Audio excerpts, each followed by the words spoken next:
Boa noite, veja no Brasil TV desta sexta-feira, dia 22 de novembro. A polícia identifica um segundo suspeito de envolvimento na morte do delator do PCC, executado no aeroporto de Guarulhos. No Rio de Janeiro, 2 pessoas ficaram feridas em diferentes casos de violência.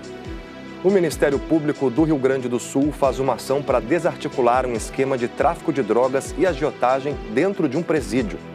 E ainda, lojistas antecipam as contratações de fim de ano por causa da Black Friday. E a partir de agora, no Brasil TV.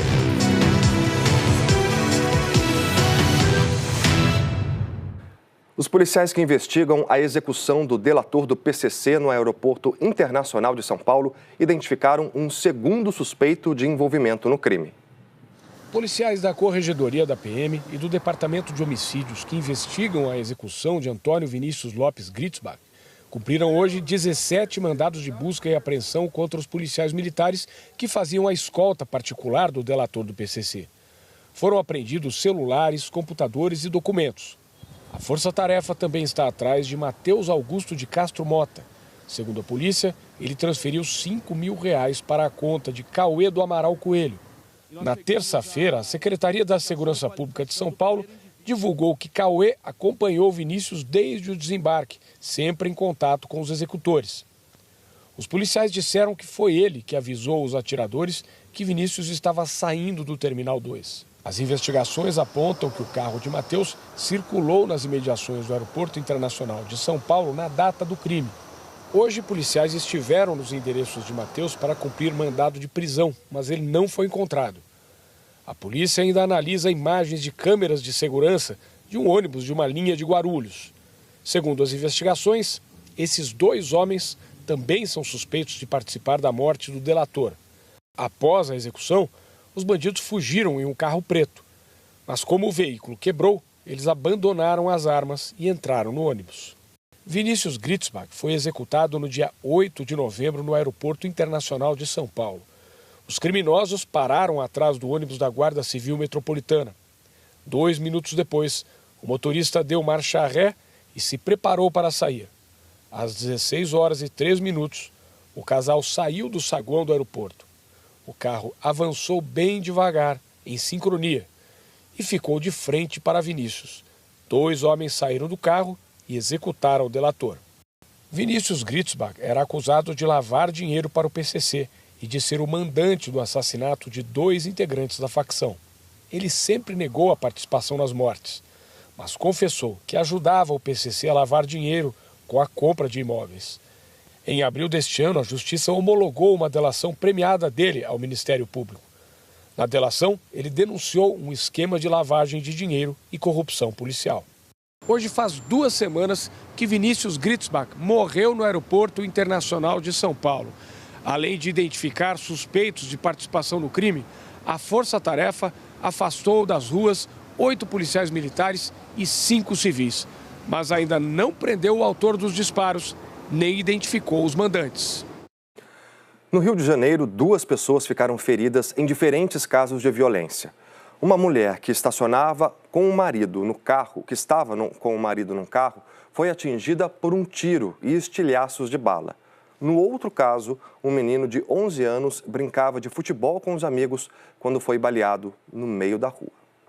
Caio da Rocha, de 11 anos de idade, foi baleado na perna quando jogava bola em uma comunidade chamada de Bossa Nova, em Duque de Caxias, na Baixada Fluminense. Deram um tiro na perna do meu filho pensando que meu filho era traficante. O sonho dele era ser goleiro, ele treina para ser goleiro.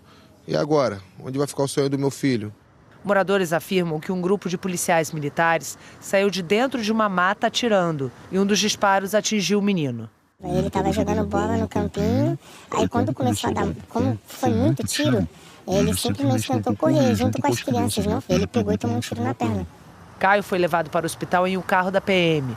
Ele passou por uma cirurgia ontem e está internado na emergência pediátrica. O estado de saúde dele é estável. Com mais este caso, de acordo com um levantamento do Instituto Fogo Cruzado, 20 crianças foram baleadas na região metropolitana do Rio este ano. 17 ficaram feridas e 3 morreram. Durante a noite, em protesto, moradores da região fecharam uma das pistas da BR-040, atravessaram um ônibus e incendiaram alguns objetos. Em nota, a Polícia Militar explicou que os agentes socorreram Caio depois de um confronto com bandidos. Um dos suspeitos morreu. A corporação diz que vai apurar o caso. A violência no Rio também deixou uma mulher baleada.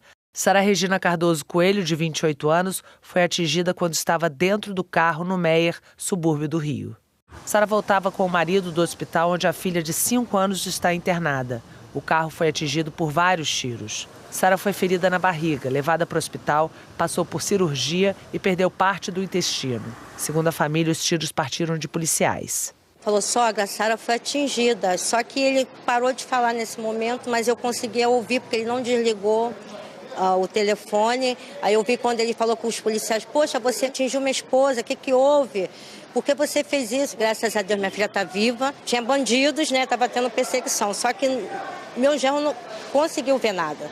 Em nota, a Polícia Militar afirma que abordou um carro na noite de quinta e que bandidos reagiram. Houve confronto no local e Sara, que estava num outro carro próximo, foi atingida e socorrida. A PM diz que vai apurar o caso e policiais envolvidos serão ouvidos. Precisa ter sempre uma investigação séria nesses casos. Sobre a Sara, ela está no centro de terapia intensiva e o estado de saúde dela é considerado estável. Já sobre o menino Caio, a Polícia Civil informou que os PMs envolvidos nesse caso já foram ouvidos e que as armas deles foram apreendidas para a perícia. O Ministério Público do Rio Grande do Sul fez hoje uma ação para desarticular um esquema de tráfico de drogas e agiotagem que, olha só, funcionava dentro de um presídio. A Lenise Exelavisky tem as informações. No sul do estado, uma operação do Ministério Público desarticulou uma organização criminosa comandada aqui de dentro do Presídio Regional de Pelotas. Foram cumpridos 170 mandados, sendo 19 de prisão, 18 aqui no estado e 1 em Santa Catarina. 10 empresas que atuavam na lavagem de dinheiro também são investigadas. O esquema era de venda de drogas, ingresso de celular no presídio e empréstimos com juros abusivos. O esquema já tinha movimentado cerca de 32 milhões de reais. A fiscalização na BR-230, no sul do Maranhão, está reforçada por causa do transporte ilegal de animais, agrotóxicos e máquinas agrícolas. A operação teve o objetivo de fiscalizar a entrada de produtos ilegais e máquinas agrícolas que podem transportar resíduos e trazer pragas para as plantações, já que a região do sul do estado é uma das principais do país no agronegócio, principalmente com o cultivo de soja e milho. Onde a nossa equipe faz essa abordagem desses veículos, verifica toda a documentação sanitária, né, se for os animais sendo transportados, a GTA, que é a Guia de Trânsito Animal, os respectivos exames, né, dependendo da finalidade que tenha também. Também produtos e subprodutos de origem animal, carne, leite, derivados, que venham também a transitar, a gente checa essa documentação, de maneira que esse alimento chegue com segurança à mesa do consumidor. Durante a blitz, os agentes fizeram vistorias nos veículos e nas cargas transportadas. Além da fiscalização, foi realizado também um trabalho de orientação para conscientizar os motoristas sobre a importância de seguir as normas sanitárias e rodoviárias. Este caminhão que transportava agrotóxicos estava sem a sinalização exigida por lei e o motorista foi orientado a fazer as correções.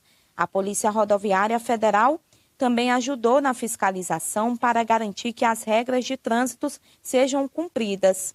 Há alguns dias, algumas irregularidades nesse quesito de produtos de origem vegetal e produtos de origem animal e também químicos, como fertilizantes também oriundos de maneira irregular. E 4 pessoas foram presas em um motel em Pombal, na Paraíba, porque estavam com 6 menores de idade. O motel fica na saída de Pombal, no sertão paraibano. A polícia foi acionada por funcionários do estabelecimento por suspeitarem que menores de idade estariam em um dos quartos, o que é crime. Ao todo, 10 pessoas estavam no quarto do motel, 3 homens e 7 mulheres. No local, a polícia constatou a presença de menores de idade. Presenciamos 10 pessoas dentro de um quarto, fazendo uso de entorpecente e bebidas alcoólicas. Das 10 pessoas, 7 mulheres e 3 homens. Dessas 7 mulheres, 4 menores de idade. No local também havia indícios de uso de drogas e de consumo de bebidas alcoólicas. Os 3 homens, de 45, 27 e 22 anos de idade, foram conduzidos para a delegacia de Pombal e podem responder por corrupção de menores e estupro de vulnerável. O que torna essa história ainda mais absurda é que as filhas da mulher que foi presa também estavam neste quarto de motel. As duas são menores de idade. Uma tem 16 e a outra apenas 12 anos. Em Goiás, uma operação da Polícia Federal cumpriu mandados judiciais contra suspeitos de lavar dinheiro de uma organização criminosa. Durante as buscas, os agentes encontraram R$20 mil escondidos em um livro dentro de uma caixa de sapato. Olá, amigos do Brasil TV. A Força Integrada de Combate ao Crime Organizado em Goiás, a FICO, cumpriu 14 mandados de busca e apreensão. A operação foi realizada em Goiás e nos estados de Mato Grosso, Rondônia e Ceará. Em um dos endereços dos investigados, a PF encontrou R$20 mil escondidos numa caixa de sapato e dentro de um livro.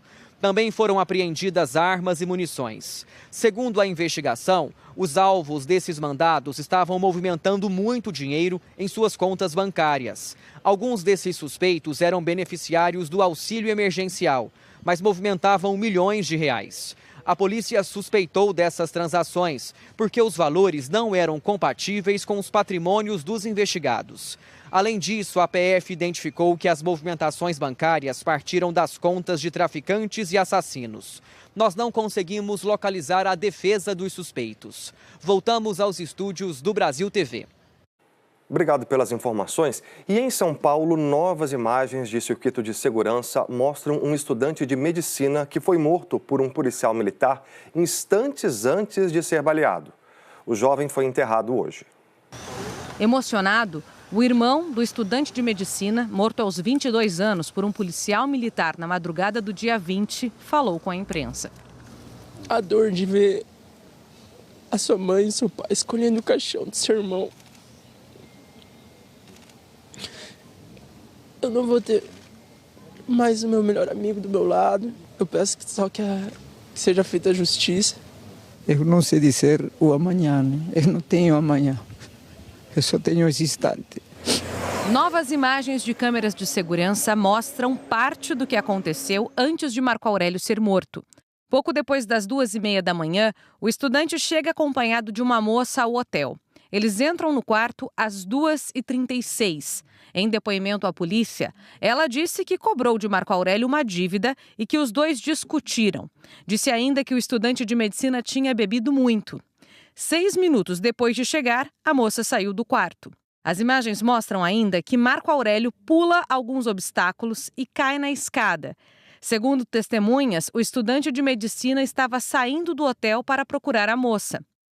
7 minutos mais tarde, ele aparece sem camisa caminhando na rua. Uma viatura da Polícia Militar para na faixa de pedestre.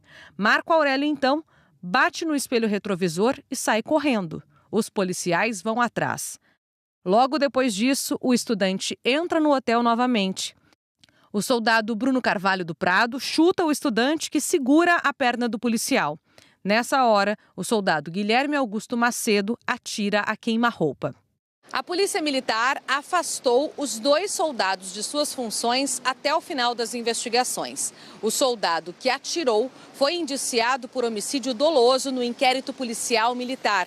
A Secretaria da Segurança Pública informou que toda a conduta dos 2 agentes é investigada e que eles prestaram depoimentos. Disse ainda que as imagens das câmeras corporais usadas por eles serão anexadas aos inquéritos da Polícia Civil e da Corregedoria da Polícia Militar. Ontem à noite, o governador de São Paulo, Tarcísio de Freitas, do Republicanos, postou sobre o caso. Lamentou a morte de Marco Aurélio. Disse que essa não é a conduta que a Polícia do Estado de São Paulo deve ter com nenhum cidadão, sob nenhuma circunstância. Afirmou ainda que a Polícia Militar é uma instituição de quase 200 anos. É a polícia mais preparada do país e está nas ruas para proteger. Por fim, escreveu que abusos nunca vão ser tolerados e serão severamente punidos. E é o próprio governo do estado reconhecendo o erro, e você vê a importância das câmeras de segurança que registraram toda a cena, e ainda tem as câmeras corporais dos policiais que vão ajudar a entender ainda melhor o que aconteceu naquele momento. Bom, a gente fala agora da tentativa de um golpe de Estado em 2022, depois da eleição presidencial. O ministro Alexandre de Moraes, do Supremo Tribunal Federal, deve encaminhar na semana que vem o inquérito do caso para a Procuradoria-Geral da República. O relatório final da Polícia Federal foi entregue ontem ao gabinete do ministro Alexandre de Moraes. O documento, de mais de 800 páginas, é a conclusão de quase 2 anos de investigação. Nele, a PF reuniu provas sobre a existência de uma organização criminosa que atuou de forma coordenada para tentar dar um golpe, impedir a posse de Lula e manter Jair Bolsonaro no poder. E pediu o indiciamento de 37 pessoas. Quando receber o relatório do STF, o Procurador-Geral da República, Paulo Gonet, vai analisar as provas apresentadas no documento. Com base nelas, é que o Ministério Público pode decidir pelo arquivamento da investigação, se precisa de mais apurações da Polícia Federal ou se oferece denúncia contra os indiciados. O prazo inicial para uma decisão da PGR é de 15 dias a partir do recebimento do inquérito, mas esse prazo deve ser prorrogado. A decisão da Procuradoria sobre o caso só deve ser tomada no ano que vem. A íntegra do relatório da Polícia Federal ainda está sob sigilo, mas a PF divulgou os nomes dos indiciados. Entre eles, o ex-presidente Jair Bolsonaro. Ele já foi indiciado pela PF em outras 2 investigações. A que apura fraude em cartões de vacinação e a que investiga a venda de joias dadas de presente por autoridades estrangeiras à presidência na gestão dele. 4 ex-ministros do governo Bolsonaro também foram indiciados. Braga Neto, que foi ministro da Casa Civil e da Defesa e candidato a vice-presidente na chapa de Bolsonaro à reeleição. Augusto Heleno, ex-ministro do Gabinete de Segurança Institucional. Paulo Sérgio Nogueira, ex-comandante do Exército e ex-ministro da Defesa. E o ex-ministro da Justiça, Anderson Torres. Também foram indiciados militares de alta patente. Ao todo, 25 dos 37 indiciados são militares da ativa ou da reserva. Entre eles, o almirante da reserva Almir Garnier Santos, que comandou a Marinha de abril de 2021 até o fim do mandato de Bolsonaro. Em uma quebra de protocolo, Garnier não compareceu à cerimônia de posse do sucessor, o atual comandante da Força, Marcos Sampaio Olsen. A Polícia Federal também pediu o indiciamento do tenente-coronel Mauro Cid. O ex-ajudante de ordens de Bolsonaro é delator premiado do esquema.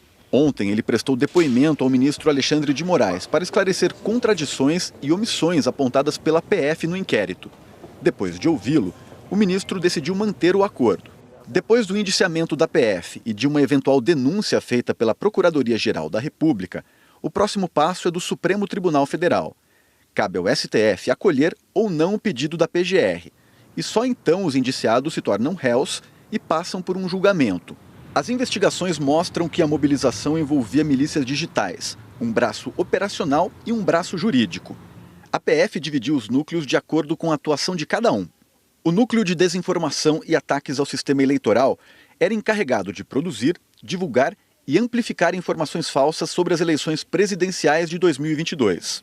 O núcleo responsável por incitar militares a aderirem ao golpe de Estado elegia alvos para ampliar os ataques pessoais contra militares em posição de comando que resistiam às investidas golpistas.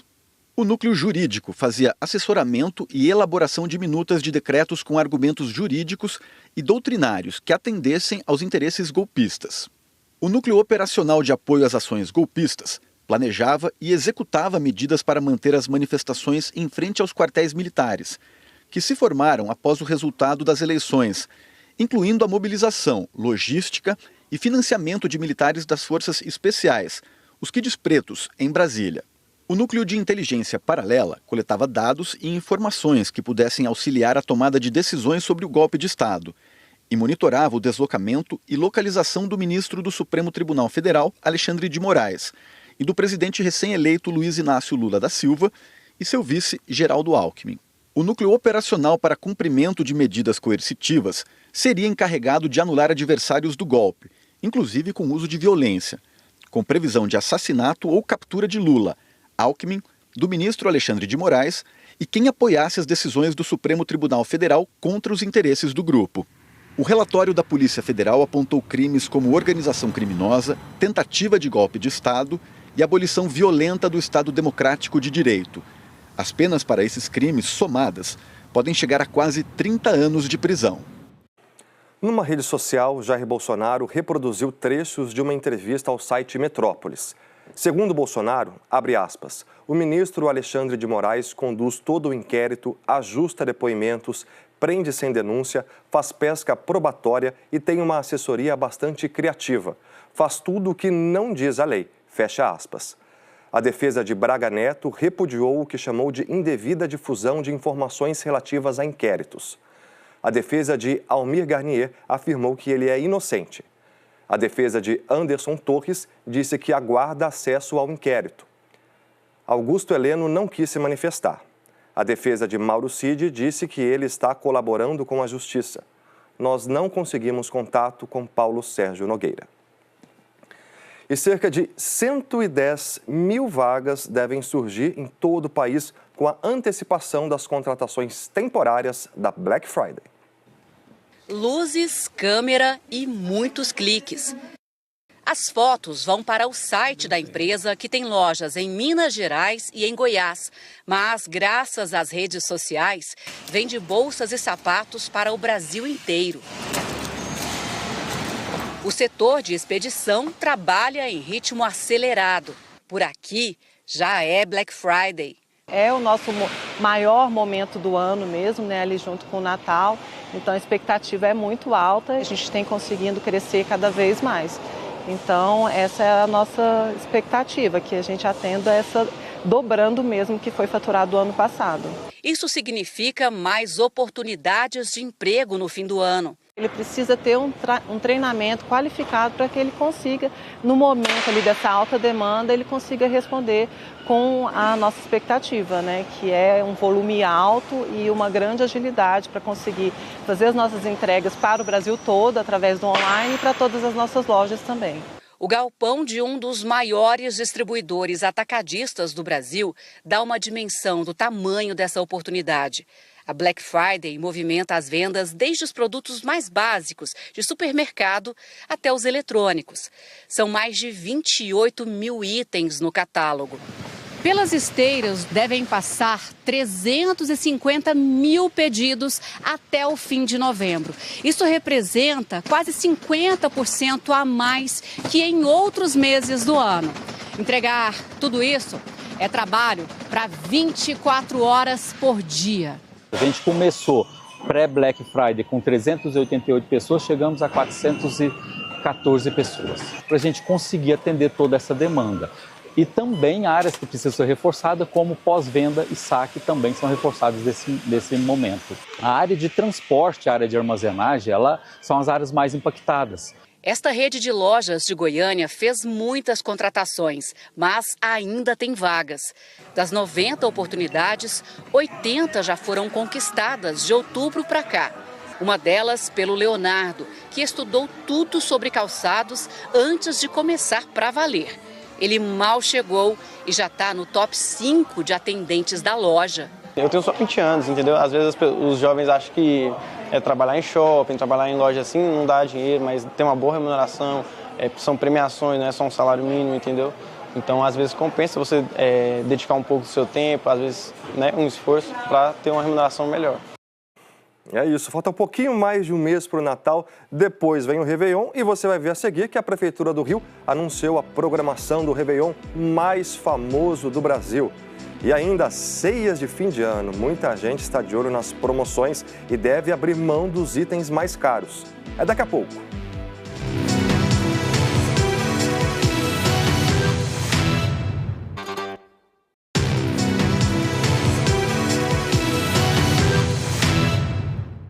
Brasil TV de volta, dezembro está chegando e muita gente começou a pensar na ceia de Natal. Uma pesquisa da Associação de Supermercados do Estado do Rio de Janeiro mostra que mais de 80% das pessoas trocam os produtos mais caros por opções mais em conta na hora das compras. Os cariocas estão contando os dias para comer os quitutes da ceia de Natal. Só que antes de reunir a família em volta da mesa, é preciso ir às compras. E se o consumidor não ficar de olho nos preços, é indigestão na certa. Uma dica é se antecipar. Tem família que deixa as compras para os 45 do segundo tempo. Segundo uma pesquisa da Associação de Supermercados do Estado do Rio, 23% dos consumidores fazem as compras 2 semanas antes. 1/3 dos consumidores faz as compras com apenas 1 semana de antecedência. E outros 23% compram dias antes. No levantamento, os cariocas contaram também que não podem faltar para a ceia o peru ou chester, a rabanada, o panetone, o bacalhau e a cerveja. E na hora de escolher o prato principal, o que mais pesa para a maioria dos consumidores é o preço. A tradição fica em segundo plano. A pesquisa revela ainda que 82,3% dos entrevistados costumam substituir os produtos mais caros. O chester não deu? Vai frangão. O pernil tá difícil? Vai carré, vai... O que tiver mais barato, o mais em conta. Só não pode deixar de faltar a ceia de Natal. Além de pesquisar nas prateleiras o preço do mesmo produto em marcas diferentes, uma dica valiosa é ficar de ouvidos atentos para quando os locutores anunciarem aquelas promoções relâmpago, garantir um bom desconto. Olha a promoção, tem vários panetones em promoção, venha garantir o seu. Quem demora, fica de fora. Para aliviar o bolso, a maioria dos entrevistados pretende aproveitar as promoções de encarte, aplicativos e clube de ofertas dos mercados. Procurar o mais barato, onde tem mais barato, lá eu vou.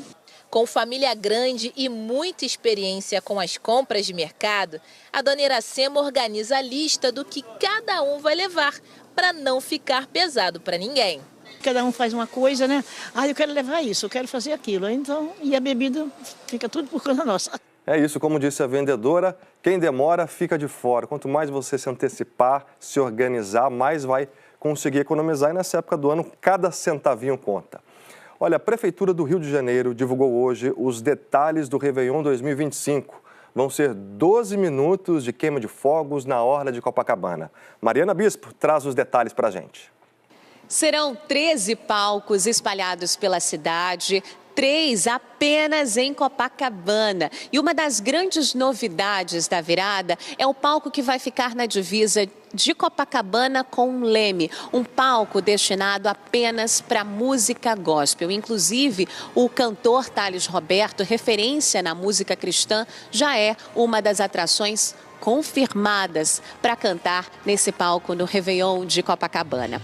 Mas alguns grandes nomes da música brasileira já tinham sido anunciados, grandes nomes que vão se apresentar no palco principal. São eles Ivete Sangalo, Caetano Veloso e Maria Bethânia, Anitta, além de Xande Avião e também a campeã do Carnaval Carioca de 2024, Viradouro. E também tem o palco Samba, é o terceiro palco de Copacabana, que vai ter o formato de um grande pandeiro e nomes como Pretinho da Serrinha e Marcelo D2. A prefeitura afirma que vai ter um intenso esquema de segurança, como os outros grandes eventos que o Rio sediou esse ano, e também afirmou que a expectativa é que só no período de Réveillon a economia movimente cerca de 3 bilhões de reais aqui na cidade. Mariana Bispo, para o Brasil TV. Obrigado, Mariana. Isso vai ser uma festa incrível. O Brasil TV fica por aqui. Outras notícias no Jornal Nacional, às 8h30 da noite, hora de Brasília. Para você, uma ótima noite, um excelente fim de semana. Tchau, tchau.